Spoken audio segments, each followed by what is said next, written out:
গতকালকে একটা খেলা দেখলাম, লাস্ট ওভার ওজার ড্রামা। আর এই খেলাটা হইলো আমেরিকার একটা major লিগর।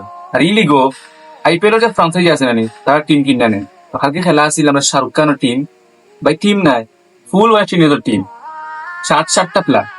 Andre Russell, Sunil Narine, Andre Fletcher, Rovman Powell, Jason Holder, Akeal Hosein, Roston Chase, 60 player বুঝছেন। তো লাস্টের ওভার ড্রামা হইলো 6 বলে 57 লাগতো। প্রথম বলে ওয়াইড মারছে, রাসেল বুলার আসিল। প্রথম বলে ওয়াইড মারছে, 12 বলে 4 রান। তো 5 রান হয়ে গেল, লাগতো 3 রানের জয়। 5 বলে 3 রান, বাদর 3 বল ডট দিছে।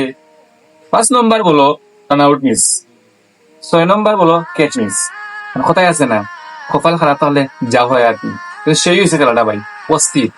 আইপিএল আর বিপিএল ফালাও, মেজর লিগ মানে সেই লিগ এটা, সেই খেলা হয়, সেই বাদাম হয়।是一名助理，老子们要没有体恤，好活都在我的兜里，对面不好我是不需要休息，没有谁一样的人。